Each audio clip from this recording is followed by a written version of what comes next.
Hi there. So today we're going to dive into how to stop overeating. So you've likely been told that consuming more calories than your body burns causes weight gain. There's more to the story than that though. So first I'll clarify what the actual reasons are that you're overeating. Then I'm going to jump into the solutions to overeating and then the actual process of how to stop overeating. And next we'll cover the benefits of stopping overeating. They are in addition to weight loss and may not have necessarily occurred to you as benefits. And then finally, I'm going to give you a mindset shift for those pesky thoughts that you may be having about your overeating. The mindset shift will help you to think and feel better. If you're feeling better, you're more likely to have success with the actions to then get the result that you want. So don't miss that at the end.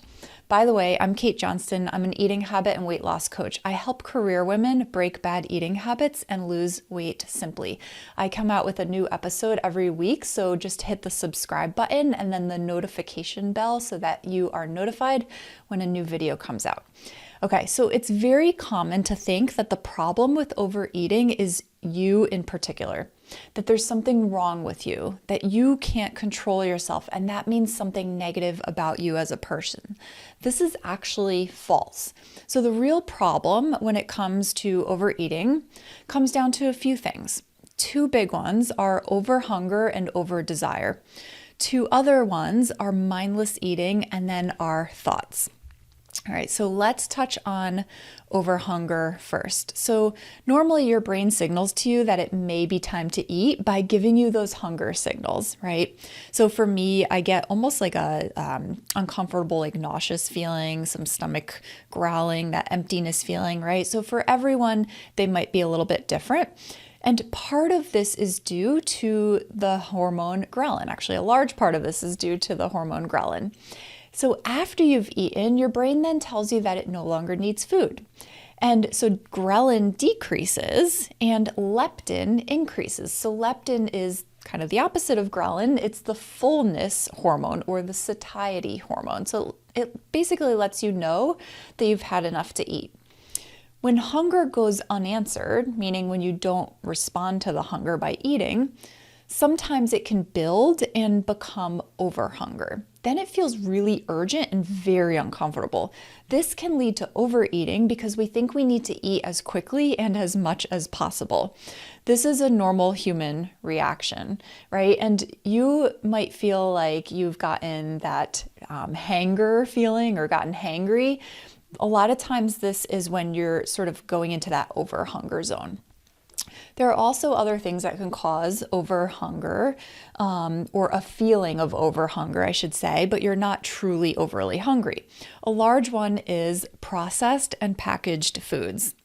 Specifically, foods that are processed into a flour or that contain sugar, especially fructose. High fructose corn syrup is a big one. So things like crackers, breads, pretzels, cookies. So these foods mess around with those hormone levels. This is in part due to insulin. We won't jump into that today. Other things that can lead to that feeling of overhunger when you're not actually in need of more food are lack of sleep, dehydration, and even stress. Those have been linked to this as well, and that's due to, the stress is due to another hormone called cortisol. So this can all lead to overeating. Now, let's dive into overdesire. So overdesire is when you've gone from thinking that a cookie looks good and you'd like to eat one to having to have one like right now, right? So again, it kind of feels urgent, like there's this pull, the cookie is pulling you towards it, right? And this is when people typically can feel like they're out of control around food. What's going on here though is that we get to the point of overdesire because of the foods that are now available to us. So back in the day, it used to be more things like vegetables and very plain animal proteins, right? Or whole grains. Now it's a lot of foods with lots of sugar, flour, salt, fried foods, right? And so these types of foods will cause a very large release of dopamine, and that's a hormone that makes you feel pleasure. So a really large rise in dopamine is going to make you feel a significant amount of pleasure. And this is actually a built-in survival mechanism that we've had for many, many years, but it's now unfortunately harming us because of these foods. And companies know how the human brain and body work, and they take big advantage of that to make more money for themselves. Also, part of this whole over-desire process, or this over-desire like mechanism and the dopamine process, is our desire as humans to avoid uncomfortable emotions. So this is a really big part of it. So examples include anxiety, boredom, sadness, stress, frustration, loneliness. Also, urges and cravings. Those are also uncomfortable emotions as well. So when we feel an uncomfortable emotion, our brain remembers, or our brain doesn't want to feel that, and it remembers that food can bring pleasure, but specifically certain foods, right? And this seems like a good idea in the moment, so your brain doesn't even think about the fact that maybe it's not necessarily truly hungry, it just wants that discomfort to go away. Unfortunately, this feeds a vicious cycle. So you feel an uncomfortable emotion, you eat food in response, you eat something that gives a really big dopamine hit, like sugar and flour do, or maybe salty or fatty foods. Your brain and body get used to that. They're like, oh, that worked really nicely, right? That was pleasurable. That helped me to sort of not feel that negative emotion as much anymore. So then they start to over-desire these foods. The foods give pleasure and help you escape those negative emotions. So your brain almost thinks of it like a treatment, right? And this is just a normal human response. It's been happening because of the foods we have and because we're never taught how to actually manage our emotions. So you can see neither one of these things are any fault of yours. Now let's talk about mindless eating. Mindless eating, which I like to also call distracted eating, means eating while doing something else, right? And not really being conscious of what you're eating, how much you're eating. And it often causes overeating because it's unconscious or habitual. You're unaware, you're kind of on autopilot, right? So if you're completely unaware of it, how are you able to monitor when you've had enough? And typically people don't mindlessly eat things like broccoli, right? They eat things like crackers and pretzels and chips, and even think like movie theater with the popcorn, right? Super easy to just mindlessly eat the popcorn. The next thing you know, you've eaten this gigantic thing of popcorn, right? So those are those foods, the things like crackers, pretzels, chips, like those snacky foods, right? That mess around with those hunger and fullness hormones, the ghrelin and the leptin, making it more likely that you're going to eat more of those foods, right, than if you were mindlessly eating something like broccoli. And then that fourth cause of overeating is our own thoughts. So thoughts that are just not serving you or are not true. Thoughts that are not true are also known as thought errors. So an example of this is many of us are taught as a kid to eat everything on our plate, right? And because we're taught this at a young age, this sort of gets ingrained, it becomes a thought habit, and we bring this thought into adulthood. We're so used to finishing all the food on the plate that now just becomes like automatic for us, right? But this often means overeating. Maybe it was okay as a kid to finish everything on your plate, right? Because our metabolisms were higher then, we were more physically active, running around and playing outside, things like that. But certainly as we age, this might not be the most helpful thing to do, right? And especially since portion sizes have gotten larger over the years, you probably notice this even more when you're going out to eat, right? Okay, so what are the solutions? And then we'll dive into how to stop overeating. The solutions are to decrease overhunger, decrease overdesire, increase mindful eating, and address the thoughts that lead to overeating. So here's the process of how to stop overeating. These are the ways that I help my clients. So with overhunger, we make sure to plan ahead, right? So prepare so that you don't have those really long periods of time where you're going to become overly hungry unless you've sort of mastered the skill of treating hunger like an uncomfortable emotion, and you sort of talk your way through it. Like, okay, this is uncomfortable. I can totally tolerate this discomfort right now, right? We don't want hunger becoming urgent to the point that you don't even care what you eat or how much. Also, decreasing those processed foods, especially like the flours and sugar, since those are the two big culprits for leading to overhunger and then overeating, right? So I like to make it as easy as possible for clients to decrease these types of foods and really sort of see what they feel like is doable for them and what they want to actually set up for themselves for the rest of their lives, right? Because we want to create lifestyle changes, and we don't want to just do something 100% for a month just to lose some weight and then that weight just comes right back on, right? We want to have sustainable changes. So unless someone wants to completely eliminate flour and sugar, then I help clients to actually decrease it, right? So I'd much rather help them decrease that in a very doable way that they feel is easy to maintain.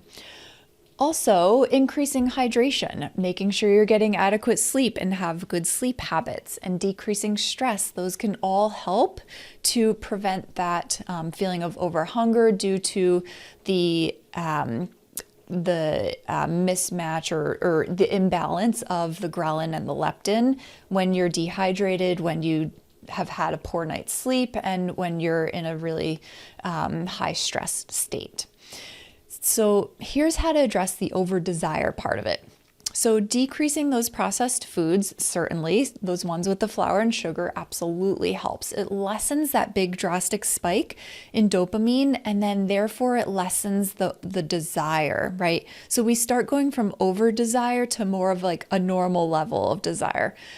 Also, because you're doing that, you don't get nearly as many cravings and they're not as intense, right? So when we have those big dopamine spikes, you're going to then have big drops, and that's when you get a craving. So the bigger the spike, the bigger the drop, the bigger the craving.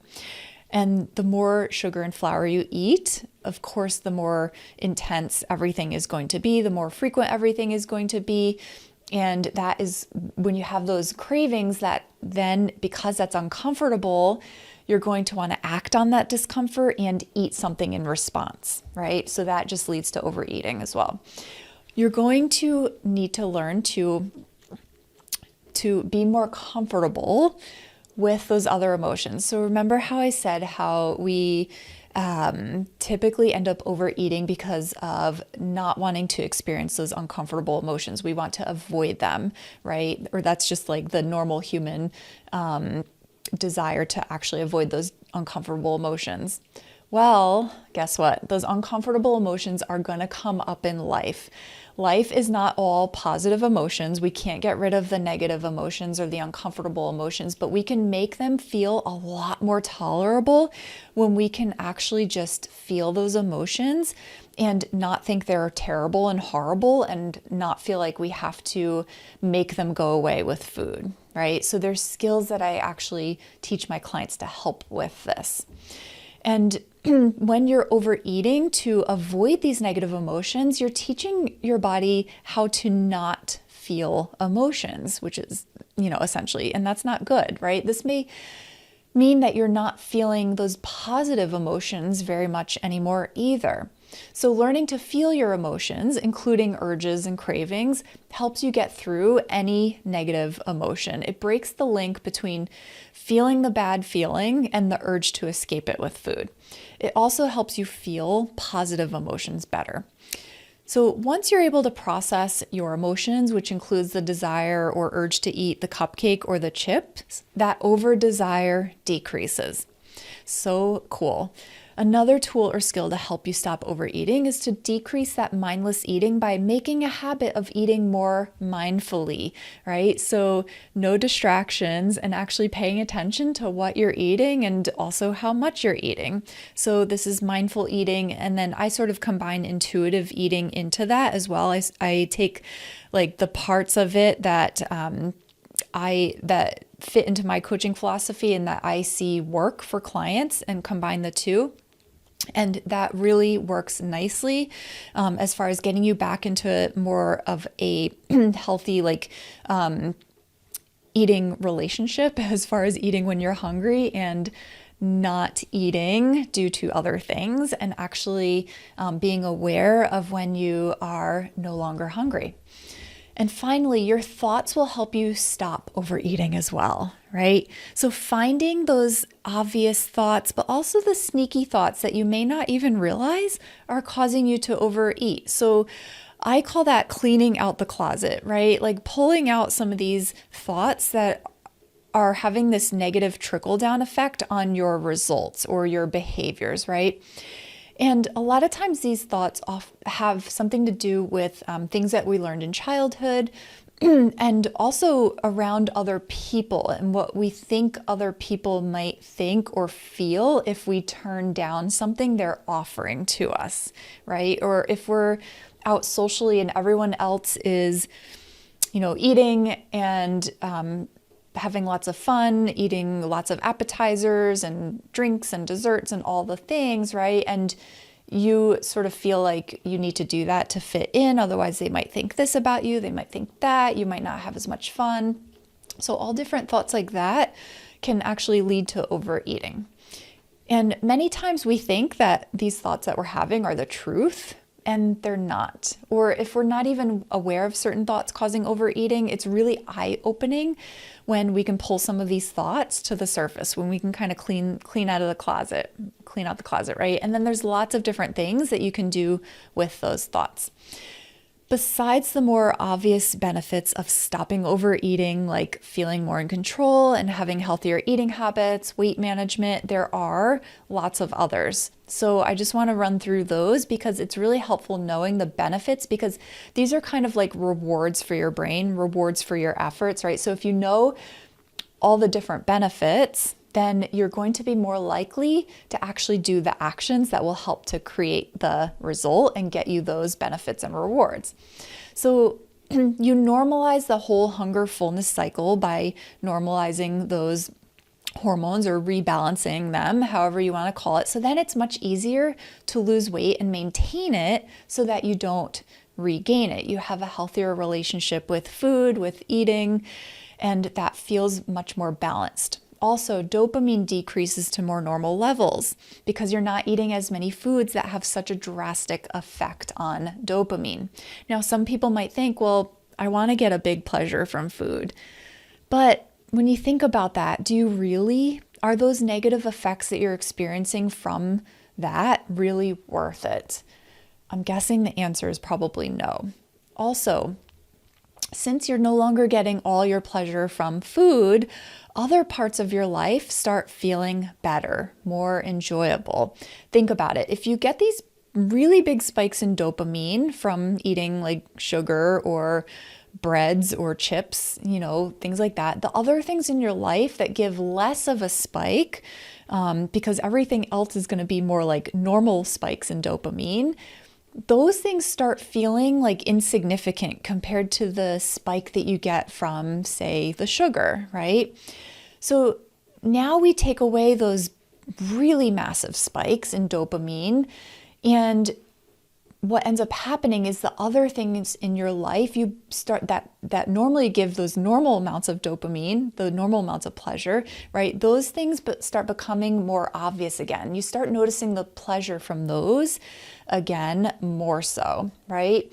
And you can also focus your energies more on those other things that are really important to you rather than struggle with the overeating and thinking about it constantly, struggling with food and that over desire, right? How consuming can that be? Another big benefit to the process that I laid out for you is that you gain a better understanding of your emotions and they're easier to manage. And you're not making them worse. Every time you eat to escape an emotion, that emotion just stays buried and kind of builds and builds over time. It doesn't actually make the emotion better. I found this to definitely be the case when I was emotionally eating due to anxiety and stress. My anxiety and stress increased over time, and I didn't understand why until I stopped emotionally eating. Also, some people are fearful about experiencing those emotions and seeing what emotions come up for them, but what I want to say is this. Those emotions are much more harmful when they stay buried and build and have a negative effect on you overall, right? And right now, like as it is, you're seeing emotions as like this terrible, horrible thing. And once you actually process emotions and manage them in the way that I teach you the skill of, what ends up happening is they actually feel so much less uncomfortable to you. So right now, the things that you're thinking and doing in regards to emotions, if you're escaping the emotions with food, are actually creating that emotion to be much more worse for you, right? And unless we allow them to actually come to the surface, they're going to constantly plague you along with the thoughts that are causing the emotions in the first place, right? So one of the big fears is that we're going to be stuck with an emotion forever. And we think that if we just ignore it, it'll go away. It doesn't though. If we let the emotion come up, then it can actually then leave and be on its merry way rather than stay sort of bottled up inside, right? So one of the other nice benefits that a lot of people don't think about or realize is that your confidence increases with this process. Your confidence increases around food because you can walk by the break room that has the donuts and not be drawn to them, right? So you can feel really good about that and feel really like well in control. Also, your confidence increases just in general because you learn that skill of being able to feel any emotion. And so you can encounter things and you can have experiences now where you don't have to fear feeling an uncomfortable emotion. So you can walk into something with so much more confidence, right? So of course, there are lots of other positive impacts on you and your life, just besides just the results that I mentioned. They tend to branch off into many other areas of your life, which is so fun. And sometimes it's very much dependent upon the person as an individual and how it benefits them personally. All right, and now for the mindset shift. So if you have a thought like, I eat like a pig, or I can't stop overeating, thoughts like that don't feel good, right? And if they don't feel good, then it's going to make it hard for you to do the actions you need to do to get the result that you want. The results of stopping overeating, or maybe results of losing weight and keeping it off. So instead, you can ask yourself if it's possible that the opposite is true. So Byron Katie, she's an author and a thought leader, asks her clients to flip around the thought to the opposite and to consider that as your new thought. And that can work really great, but sometimes people are just not there yet, like that the opposite thought is not quite believable just yet. So I like to add in asking yourself if it's possible that the opposite might be true. So let's take the thought, I can't stop overeating. The opposite of that would be, I can stop overeating. So even if you don't think that's 100% true right now, if you can't quite believe that right now, ask yourself if you think it's possible that you can stop overeating, right? And if one human has done it, then it's absolutely possible that you can as well.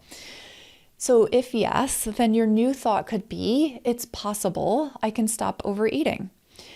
That feels so much better than I can't stop overeating, right? So just think about those two thoughts in your mind right now. Think about the feeling that I can't stop overeating creates in your body, and think about what feeling the thought it's possible I can stop overeating. Think about what that thought creates in your body. Definitely a bit of a difference, right? All right, my career women, that was a lot, but if you are struggling with overeating, I can definitely help you. If you're struggling with emotional eating or any bad eating habits, I can definitely help you. You can book a free consultation with me with the link in the episode description, or right on my website at katemjohnston.com/consult. There's also a link below. I'll see what your unique challenges, goals, and desires are. And then once I have a clear idea of what will help you, we'll share that with you. You'll feel so much clarity and belief that it really is possible for you, right? So never underestimate the power of those positive emotions. Hit subscribe, give me the thumbs up so that this gets passed around to more people or comes up to be discoverable to more people that might need help with stopping overeating. I'll see you next week. Become the person who loves her eating habits and her body so you can enjoy more of your life. I'll help. Start now by just setting up a time to talk with me by visiting katemjohnston.com/consult.